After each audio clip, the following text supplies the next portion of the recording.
de financiamiento, tecnología, fortalecimiento de capacidades, entre otros. El primer informe bienal de transparencia, conocido como BTR por sus siglas en inglés, debe ser remitido a la Convención Marco de Naciones Unidas en este diciembre del 2024. De ahí la pertinencia de realizar este evento para compartir orientaciones sobre cómo preparar mejor, sobre todo el capítulo o componente referido a la adaptación al cambio climático dentro de estos informes bienales de transparencia. La sesión de este webinar va a ser conducida por los colegas del IISD. El IISD es una entidad socia del proyecto que nos ha acompañado durante todos los 4 años de implementación de la primera fase de Andes Resilientes. Tenemos con nosotros a Ivonne López, quien es analista de políticas del NAP Global Network, que es esta red global referida a los planes nacionales de adaptación, conducida por el IISD. Y tenemos también a Jeffrey Chi, asesor de políticas de esta misma red, quien será el expositor, quien nos transmitirá estas orientaciones. María Gracia Aguilar, mi colega de Fundación Avina, y yo estaremos apoyando durante el desarrollo del evento. Muchísimas gracias a todos ustedes y paso a María Gracia porque vamos a, antes solamente referirnos a la agenda. Tenemos prevista la presentación, como ya hemos comentado, que estará a cargo del colega Jeffrey Chi, luego de lo cual vamos a entrar a un segmento de preguntas por parte de todos los participantes, aspectos que quisieran que amplíe Jeffrey o aspectos que no hayan sido abordados dentro de su presentación y que interese conocer, perdón. Y luego de lo cual vamos a ir a un cierre. Vamos a tener también traducción simultánea de la exposición de Jeffrey. Yo paso a María Gracia, porque vamos a tener una fotografía, ¿verdad? De todos los que estamos conectados, quizá en otro Sí, voy momento. a dejar de compartir un segundo. Sí, por favor, todos los que puedan prender su cámara un momento para hacer una foto rápidamente, y poder continuar con la presentación. Muchas gracias. Sí, quienes puedan acceder a la cámara en estos momentos, vamos, por favor, para tomar.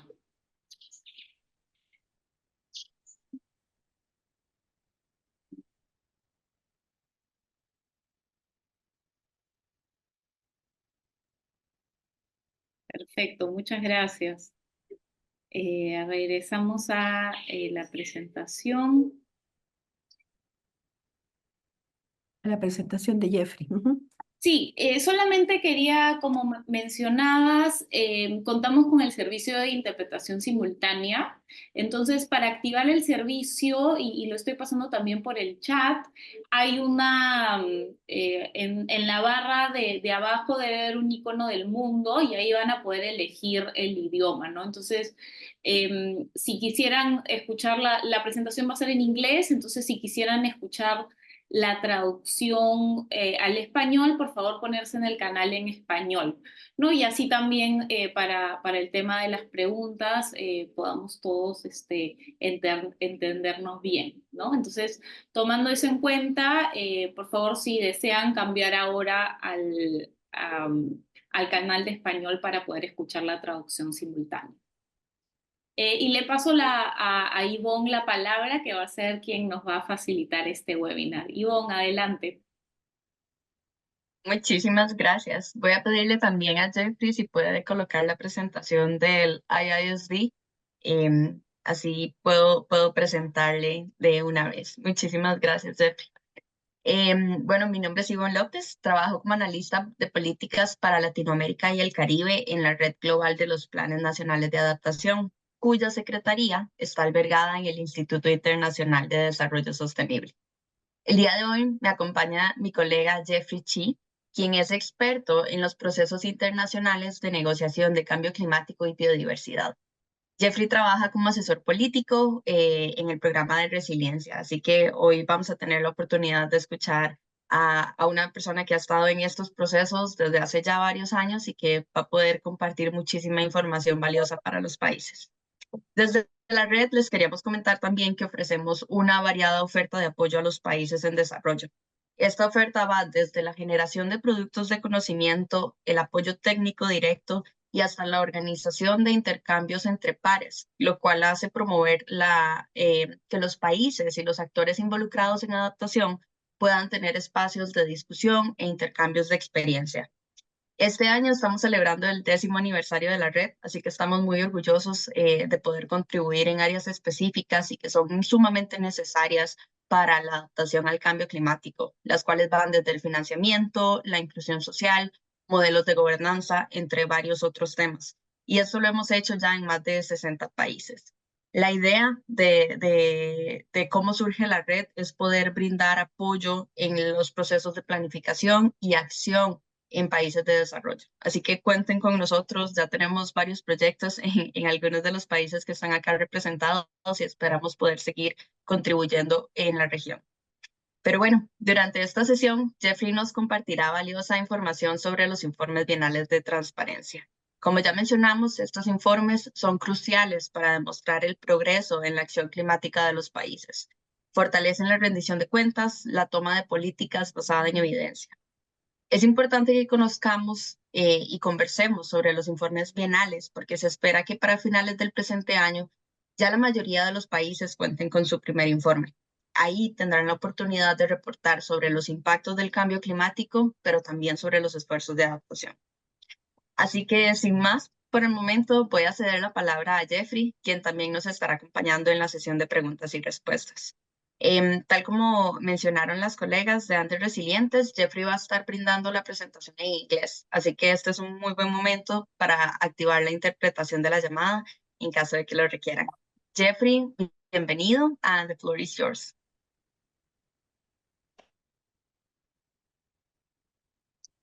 Great. Thank you so much, Yvonne. And good morning, everyone. My name is Jeffrey, and thank you very much for the kind introduction from colleagues from Andes Resilientes and from Yvonne. So sorry that my language capacity doesn't allow me to speak Spanish directly with you. So thank you very much to our interpreters today as well. Contamos con la interpretación simultánea al español. So let's start with some Bien, background vamos a on the comenzar biannual con, transparency report. Back in 2015, when the Paris Agreement first came around, countries established a new reporting and review mechanism called the Enhanced Transparency Framework.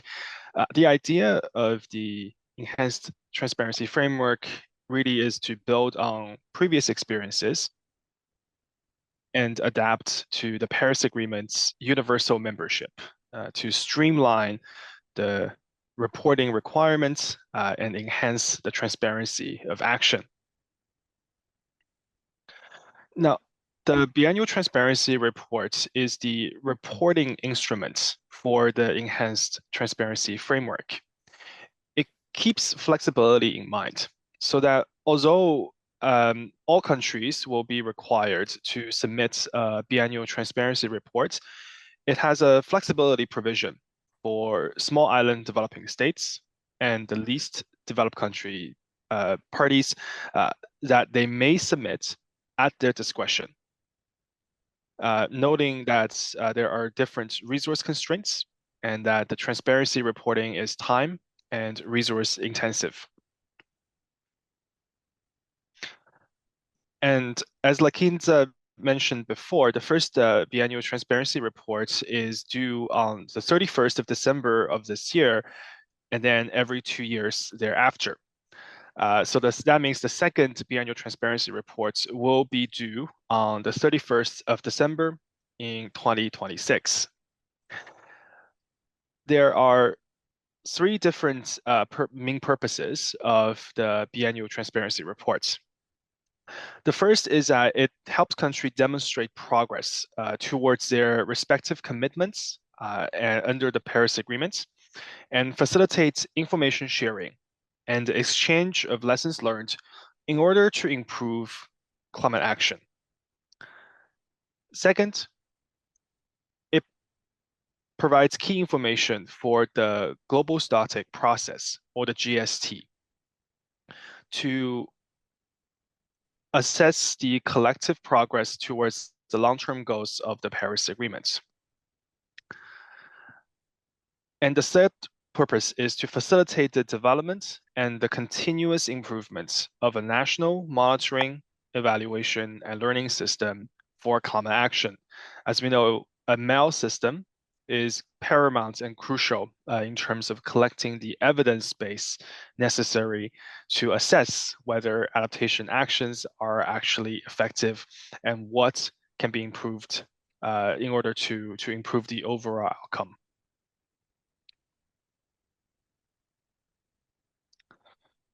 Now, there are 5 different chapters in the biannual transparency reports, and apologies that this slide is in English only. The first 2 are related to mitigation.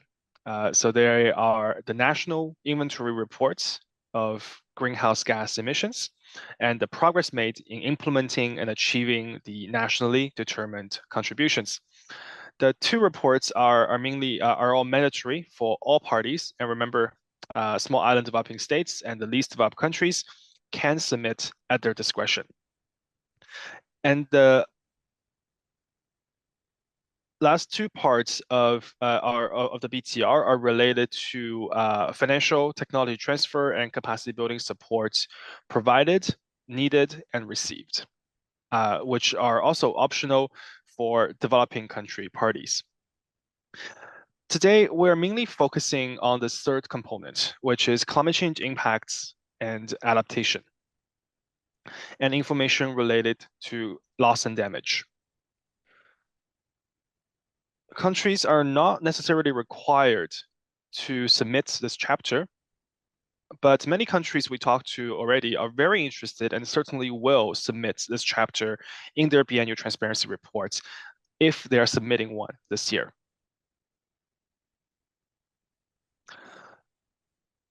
There are certainly challenges linked to limitations in availability and access to data, availability of financial resources, time and resource constraints in drafting the adaptation chapter of the BTR. So even though it is optional, why is it important to submit an adaptation BTR or a BTR? Well, it first recognizes countries' adaptation efforts. It allows countries to highlight their progress and achievements in terms of adaptation and addressing loss and damage. It provides the necessary adaptation-related information for the global stocktake process in order to enrich global-level assessments of progress of climate action. Third, it facilitates the sharing of experiences and best practices related to adaptation, so we can all improve and learn together in order to do better. It also communicates adaptation-related needs, including on financial, capacity building, and technological needs.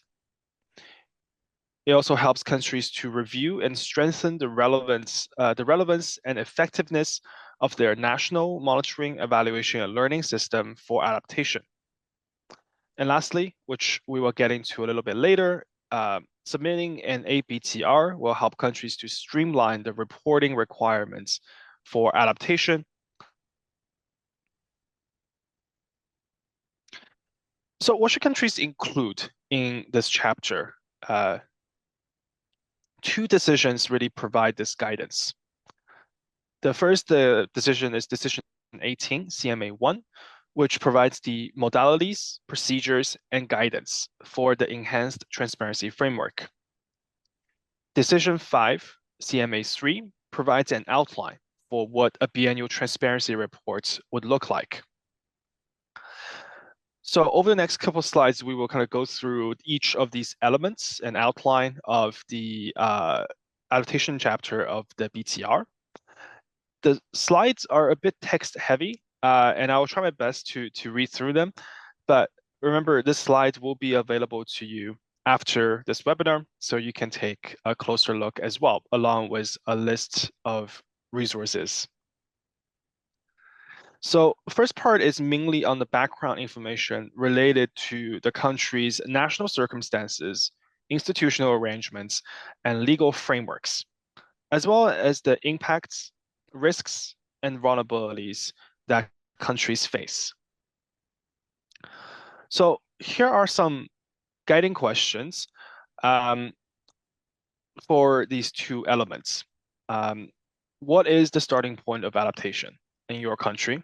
And what is the institutional arrangements that is responsible for adaptation in your country? And for section B, what are the present and future climate change impacts facing your country? And how do you conduct your climate vulnerability and risk assessment? Remember to integrate gender equality and social inclusion considerations throughout the adaptation chapter of the BTR, as they are important information to inform more inclusive adaptation actions in order to achieve better and more equitable outcomes.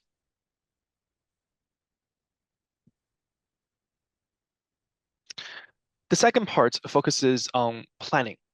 What are some of the adaptation priorities and barriers, and what sort of strategies, plans, policies, and actions are countries planning or have planned to undertake? Again, here are some of the guiding questions.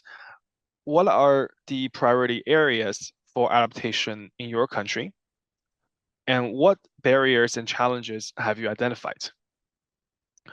What adaptation action have you planned, and how are they aligned with your country's development priorities and other plans? And importantly, how best available science, gender perspectives, and indigenous, traditional, and local knowledge are integrated into adaptation planning.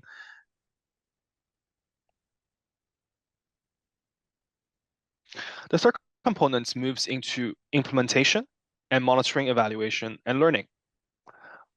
What is the implementation status of your national adaptation plans and priorities? And how much international support has your country received? And how effective was these supports? How effective are the implemented measures, and what are sustained impacts of adaptation actions? And what are the capacities or capabilities of your national system for monitoring, evaluation, and learning for adaptation? The fourth part focuses on information related to loss and damage. It really provides information on what losses and damages have been or anticipated to be incurred in your country due to climate change. And what is your country doing in terms of managing present and future losses and damages? Many countries have already included information related to minimizing and addressing loss and damage in their national adaptation plans. We've published a report on this last year, and if I could ask Yvonne to kindly share the link in the chat, that would be fantastic.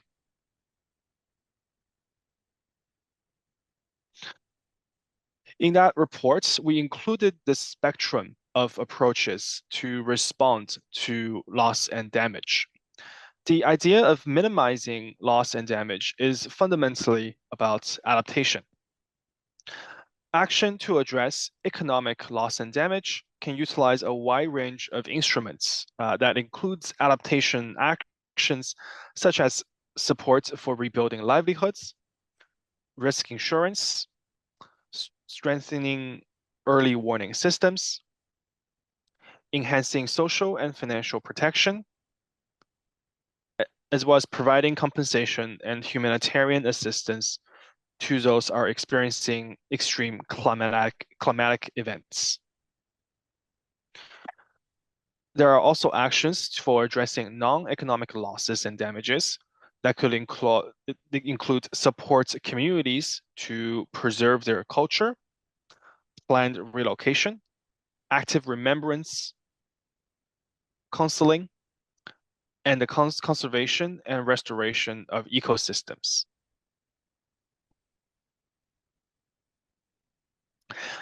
Here, the last section of the adaptation BTR is more forward-looking,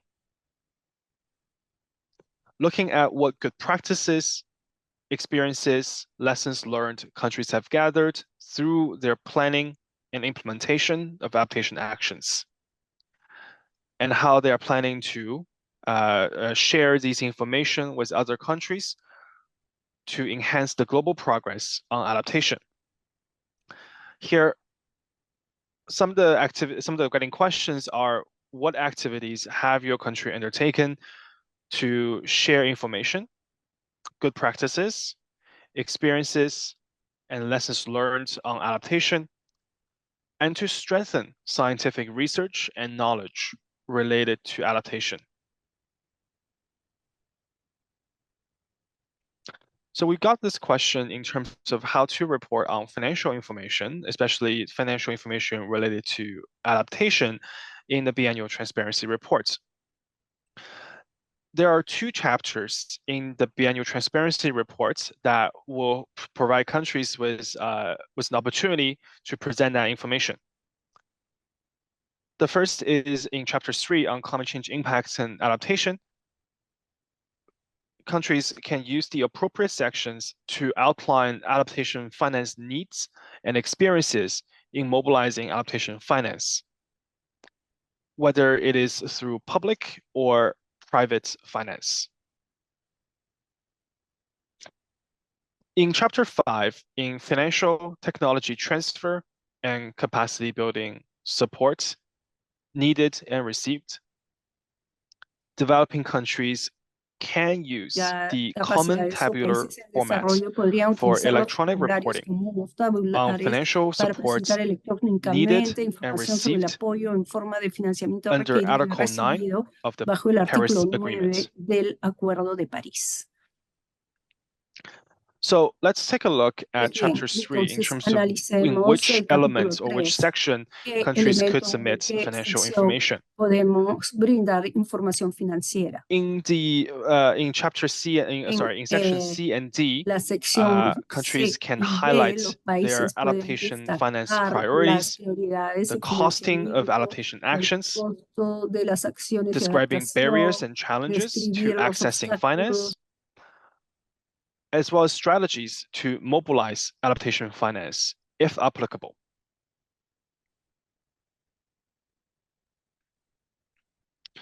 In section E, countries may highlight activity-specific costing and barriers to implementation, including on how support has been received from various sources and how effective these financial supports are. In the chapter related to loss and damage, countries can highlight economic and non-economic losses and damages, and the relevant financial needs related to averting, minimizing, and addressing loss and damage. And in the last section, in terms of other information as necessary, countries can always reference Chapter 5 of the biannual transparency reports on financial needs and supports received to highlight adaptation finance needed. So this is an example of the common tabular format for electronic reporting.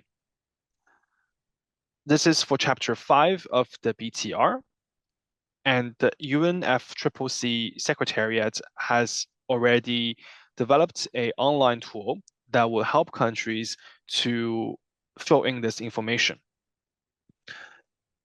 As you can see, the reporting is based in terms of sectors, and countries have the option of providing a description of the projects that they've been funded, the US dollar amount, the expected time frame, the type of financial instruments that this funding is, as well as the type of support, whether it is adaptation, mitigation, or cross-cutting.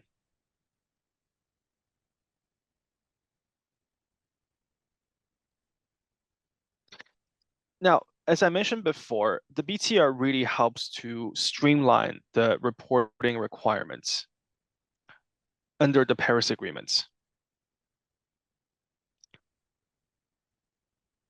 The BTR does not replace something called the National Communication, or NC.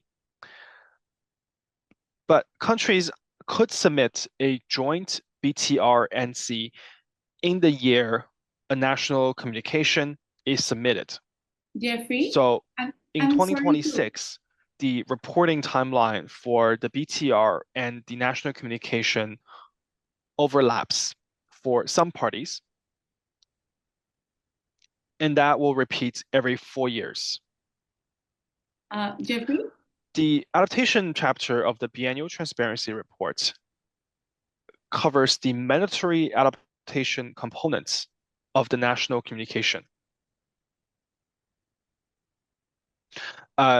Joint BTR-NC avoids the duplication of efforts, reduces reporting burdens, and helps countries streamline their reporting obligations.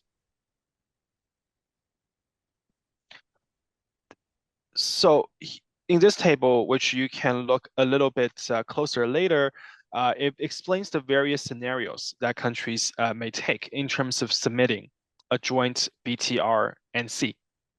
If countries want to combine the two documents together, then they must submit a adaptation chapter of the BTR, which essentially covers the majority of the information that the national communication requires countries to submit.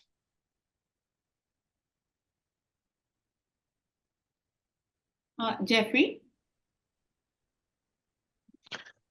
The adaptation communication, the adaptation BTR is also a vehicle for the adaptation communications. Countries may submit an adaptation communication as a component of another communication. And the adaptation chapter of BTR can act as a party's adaptation communication. It helps countries to further reduce reporting burdens and streamline reporting obligations.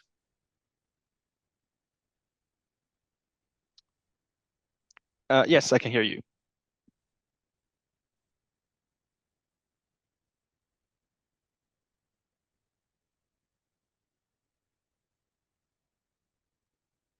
Oh, I see.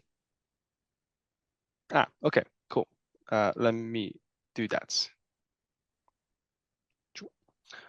All right, I think this now should be better for the audience.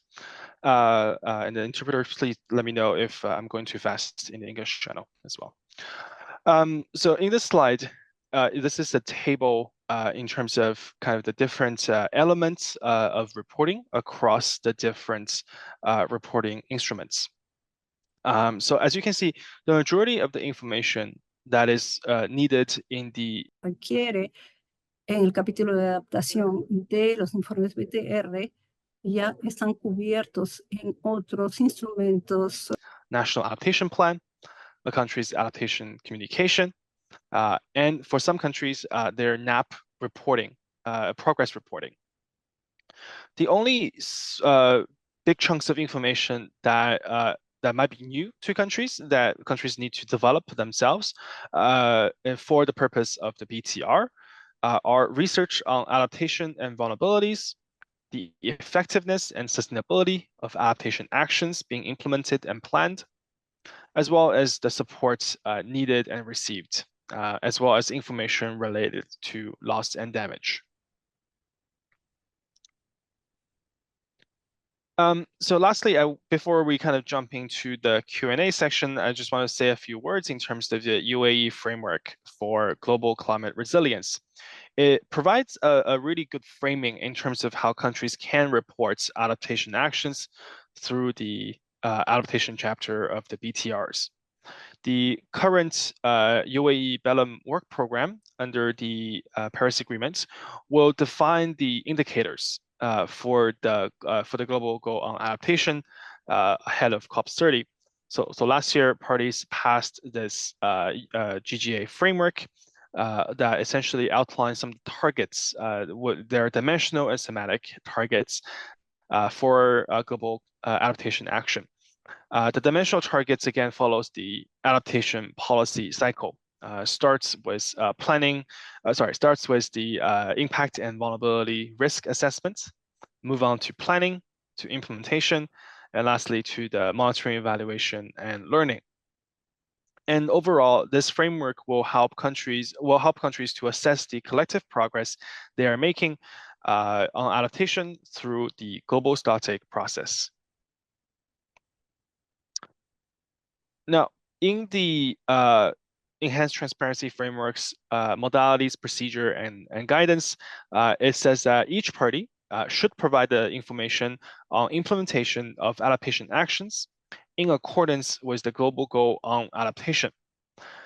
So in terms of kind of filling in section D on strategies, policies, plans, and priorities related to adaptation, countries may provide information on how their national action is already contributing to achieving the global goal on adaptation.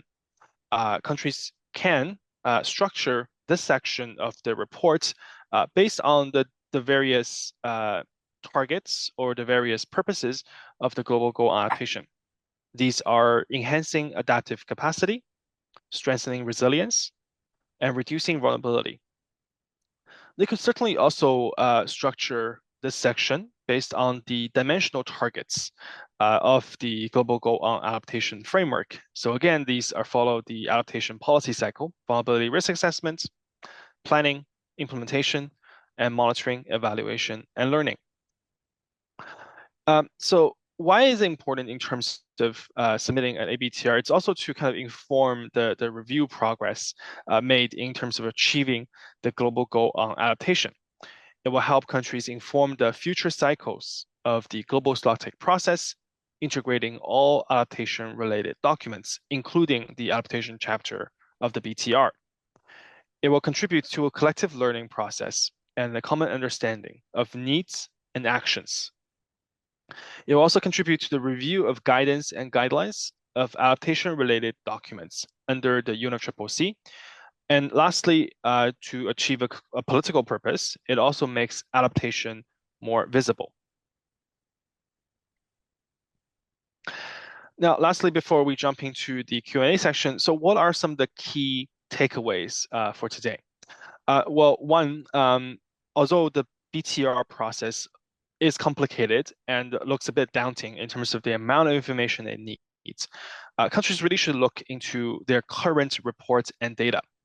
You likely already have a lot of the information somewhere in your different plans and report and strategies, whether they are national adaptation plans, your nationally determined contribution, the national strategies, or progress reports and evaluations. You should also communicate with the other ministries and agencies because the data and information sources may be different from mitigation or the other sections of the biannual transparency report. And lastly, you could use this window of reporting for learning and improving. Again, this process is a learning by doing process. The idea is that the first one may not be perfect, but it's a start, and countries should build on previous experiences and improve their transparency reporting over time in order to achieve the ultimate purpose of the Paris Agreement. So in the slide deck, you will receive some more kind of guiding questions that you could ask yourself and your colleagues for your own workshops in your country. There are also more information related to the adaptation chapter of the BTR and various resources that you might be able to pull on and read to help you prepare for your reports. So with this, I'm gonna hand it back over to Yvonne to start the questions and answers. Thank you. Muchas gracias, Jeffrey, por esta excelente presentación. Disculpen, voy a cambiar mi canal de traducción, listo. Bueno, en esta presentación pudimos conocer un poco más sobre la importancia de los PTR para mejorar la acción colectiva y los modelos de monitoreo, evaluación y aprendizaje a nivel internacional. A pesar de que el capítulo de adaptación es voluntario, es sumamente importante para poder reconocer los esfuerzos, experiencias y necesidades de adaptación de los países. También pudimos repasar un poco cómo utilizar y cómo se diferencia el BTR de otros instrumentos como los planes nacionales de adaptación o las comunicaciones de adaptación también. Así que a continuación vamos a abrir el espacio para preguntas. Por favor, siéntanse en la libertad de hacerlas en español. Por eso tenemos servicios de interpretación que pueden traducir a Jeffrey. Así que sí, este es el momento para realizar consultas o bien para expandir un poco más. Jeffrey también puede expandir un poco más sobre algún tema específico. Si alguien tiene algún comentario o consulta, puede levantar la mano en este momento. Roberto, adelante. ¿Qué tal? Roberto Picelli del Ministerio del Ambiente de Perú. Bueno, buenos días a todos y todas y muchas gracias a Jeffrey por la presentación, que digamos es bien útil en ver ya los contenidos específicos y dónde pueden incorporarse los temas de financiamiento. Y mi pregunta va casualmente sobre el formato de apoyo necesitado.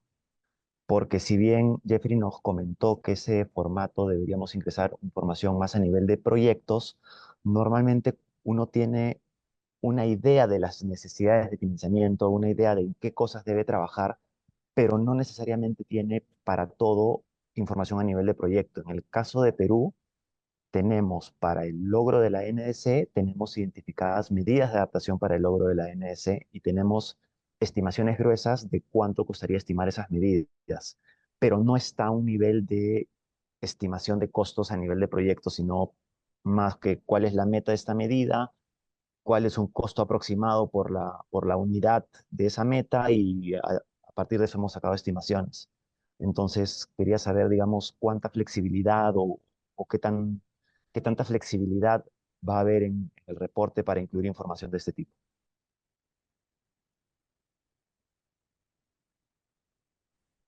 For sure. Thank you so much, Roberto, for that question. Pregunta si los países cuentan con la flexibilidad en cuanto a la información que van a brindar. En la diapositiva le mostré que los formatos tabulares, me imagino que se está refiriendo a esto, es una by different countries, and it is templates that the UNFCCC Secretariat has turned into an online reporting tool. So the basic idea is that countries can enter information on program or project descriptions, and frankly, it doesn't have to be project specific. You could definitely write, to implement your national adaptation plan, for example, you would require this much US dollars to do. So there are definitely flexibilities in terms of how you use the common tabular format. But remember, the common tabular format is just one tool to help you report on that information. There are also flexibility for countries to include narrative information in both the chapter on adaptation as well as the chapter in the financial support needed and received. So the common tabular format really is a tool to help and facilitate the aggregation of the dollar amount. But countries can always provide more information in a narrative format, in a textual format as well, to complement the common tabular formats. I hope that answers the question.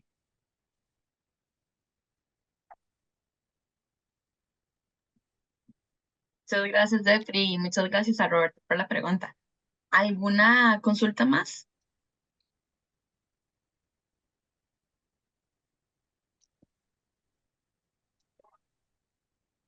También si se sienten más cómodos, pueden escribirlas en el chat y con mucho gusto se las pasamos a Jeffrey. También las colegas de Andes Resilientes. Veo que alguien prendió la cámara. Si gusta hacer una consulta, Sí, bienvenida. buenos días. Muchas gracias por la exposición de Jeffrey. Me gustaría saber cómo podríamos nosotros como sectores de repente acceder a, a elaborar un informe más sectorial y a partir de ahí identificar como las demandas de financiamiento que cada uno necesita para su sector. Nosotros trabajamos en el Ministerio de Desarrollo Agrario y Riego y tenemos, bueno, unas brechas bien grandes en temas de adaptación y mitigación. Y nosotros somos el sector que tiene las 50 medidas, casi el 50% de las medidas del país. Entonces, a partir de ahí, ¿cómo podríamos acceder a este fondo de riesgo y daño climático que ya se lanzó en la COP28 para poder ya ir preparándonos a lograr estos financiamientos que van a estar disponibles para los países? Gracias. Sure.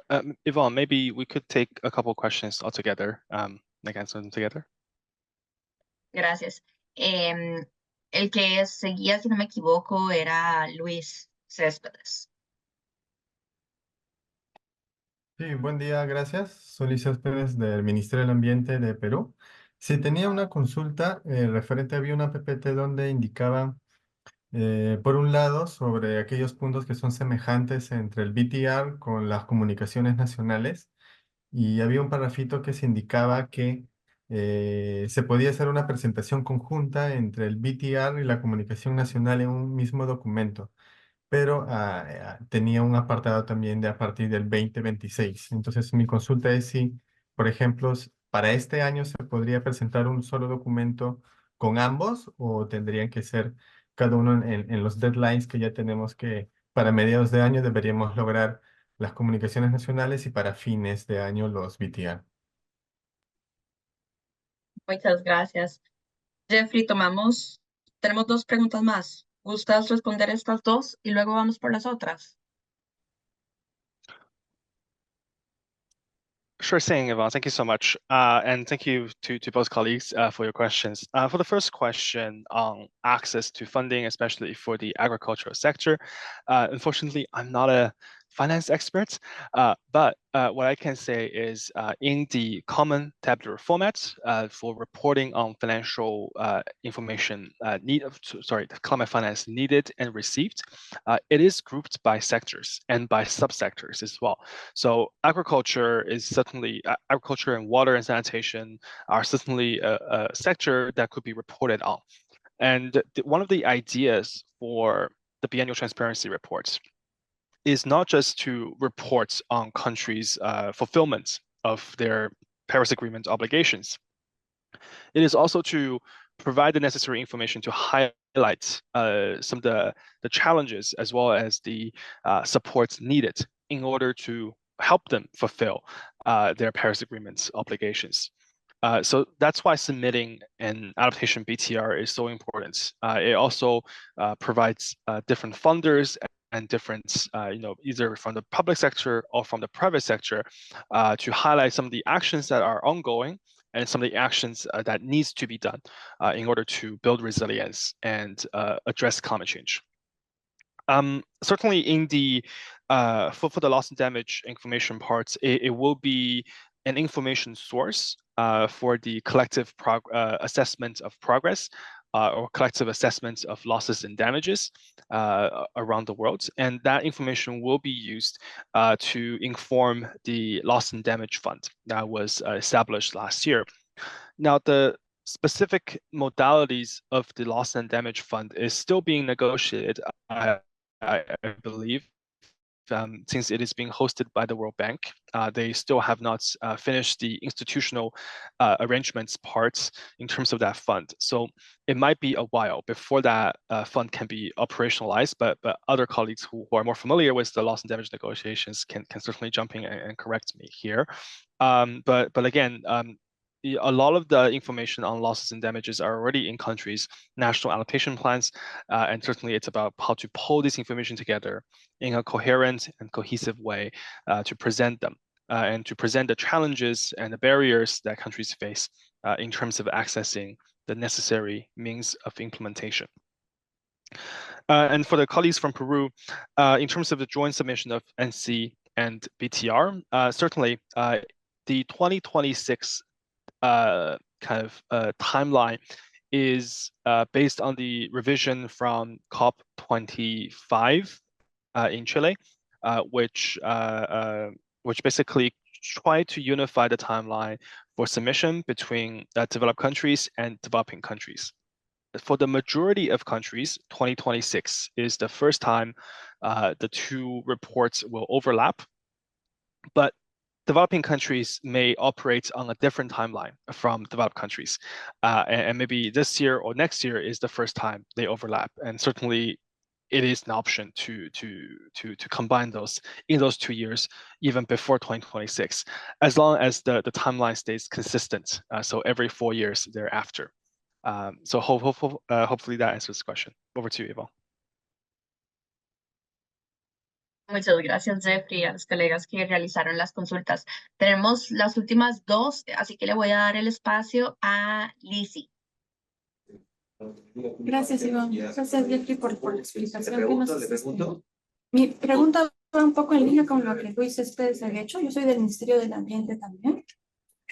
Y Perú ha visto la posibilidad de elaborar la comunicación nacional, pero también estábamos pensando en la comunicación de adaptación, que hay la posibilidad de hacerlo, pero también toca reportar el BTR como componente de adaptación a fin de año.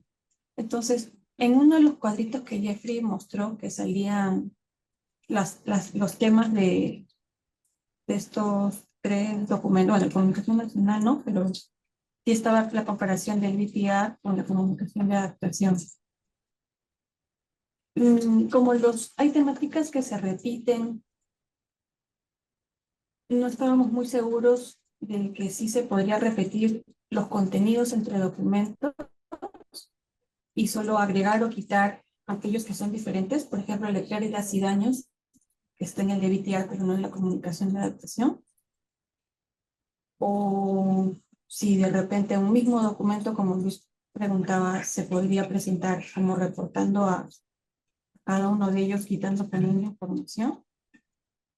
O Jeffrey, ¿qué nos sugerirías tú? Porque para evitar duplicar esfuerzos, que de repente con un solo documento se podría reportar para los fines que la convención esté requiriendo la información, ¿no? Perfecto, muchas gracias, Lizzie. Y esa pregunta va a ser muy útil para el proyecto que tenemos con el NAP Global Network, perdón. Así que sí, vamos a esperar a la respuesta de Jeffrey. Voy a darle el espacio a la última pregunta, que sería Germán.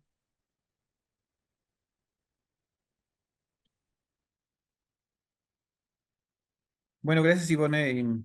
Si me escuchan, ¿no? Bueno, Sí, gracias. Sí, señor. Bueno, soy de la Autoridad de Protección Madre Tierra, de la Dirección de Mecanismos de Adaptación.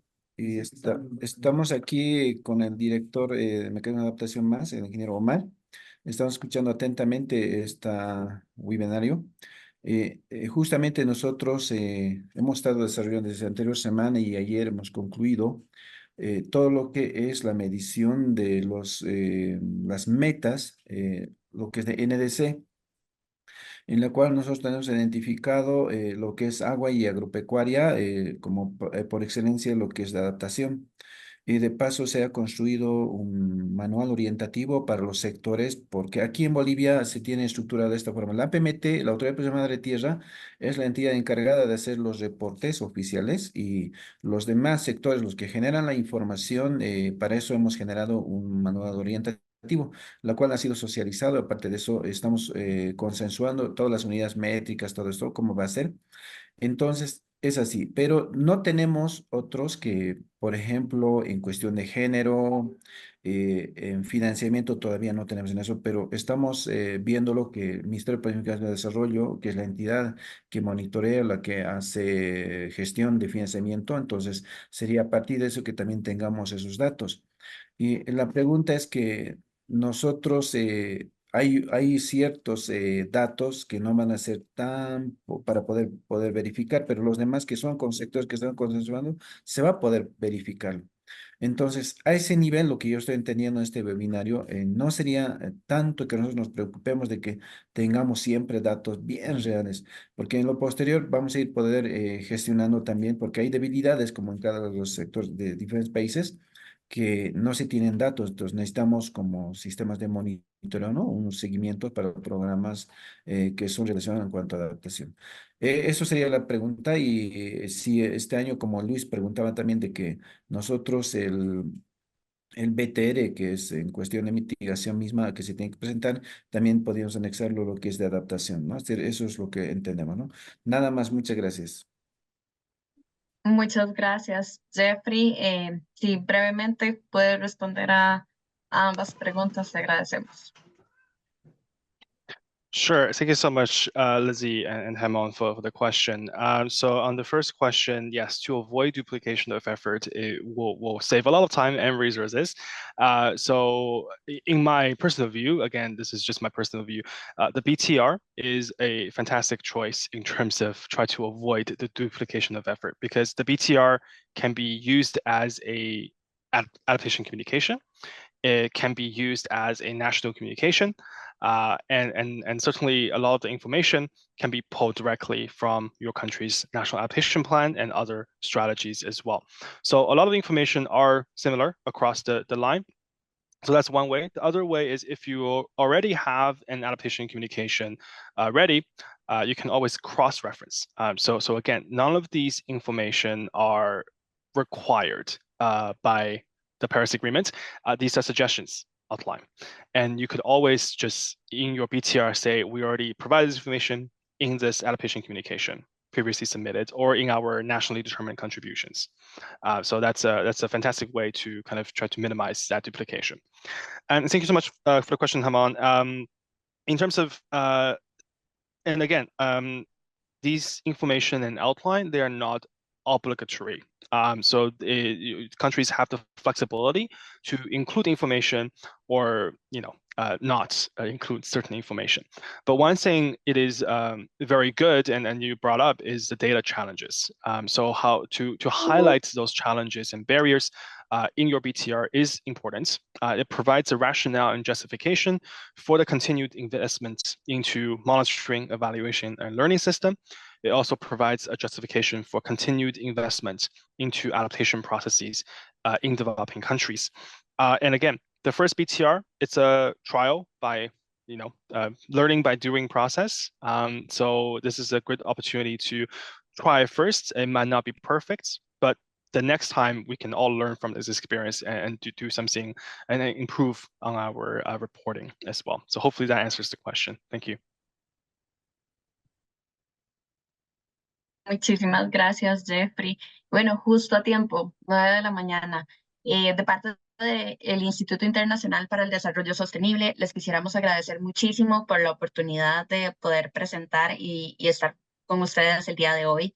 Tenemos el ejemplo de Perú, en donde vamos a estar trabajando la comunicación de adaptación y estamos explorando cómo hacer las incorporaciones del BTR. Entonces, esperamos que sea una puerta más o una oportunidad más para IISD y la Secretaría del NAP Global Network de colaborar con los países. Y, por supuesto, con Andes Resilientes, quienes son unos aliados increíbles para el instituto y para lo que hacemos de buscar resiliencia y adaptación en la región. Así que sin más por el momento, nuevamente, muchísimas gracias de parte de nosotros. Voy a dejar que Jeffrey diga gracias y después de eso, que Lenquisa tome la palabra. Jeffrey, a few last words. Sure. Yeah. Thank you so much, Yvonne, and thank you so much for this opportunity to present on BTR as well. And as mentioned, a lot of these resources will be shared with you, and feel free to contact me or Yvonne or anyone from Andes Resilientes if you would like to get in touch and talk a bit more about the adaptation chapter of the BTR. Yeah, thank you so much, and good luck with your BTR submission this year. Bueno, muchísimas gracias a Jeffrey Chi, como a Ivonne López, los expertos del IISD que han conducido este webinar. Un agradecimiento a todos los que se han podido conectar y participar de este webinar. Solamente quisiéramos resaltar la complejidad que tiene para los países la formulación de este primer BTR, pero también destacar los elementos de flexibilidad con los que puede encararse la preparación de estos reportes, que tienen que ser vistos, como lo ha señalado Jeffrey, también Yvonne, como una oportunidad no solo para presentar los progresos que tienen los países en materia de los avances en mitigación y adaptación, sino también ser vistos como una oportunidad para expresar los retos y los apoyos requeridos también de nuestros países para enfrentar estas tareas, ¿no? De hecho, el tema siendo complejo, nos provoca muchas inquietudes y consultas. Vamos a coordinar con los colegas del IISD la posibilidad de que ellos pudieran atender consultas puntuales, directas, de las entidades contrapartes de nuestros países, de manera que nosotros podamos comunicarles los datos de contactos a quienes pudieran formular esas consultas. Ya como proyecto nos comprometemos a hacerles llegar la grabación de este webinar, así como los materiales de referencia que nos van a proporcionar, de manera que lo tengan también como elementos de consulta para la preparación de estos informes. A todos ustedes, muchísimas gracias por su participación y hasta una nueva oportunidad. Muchas gracias.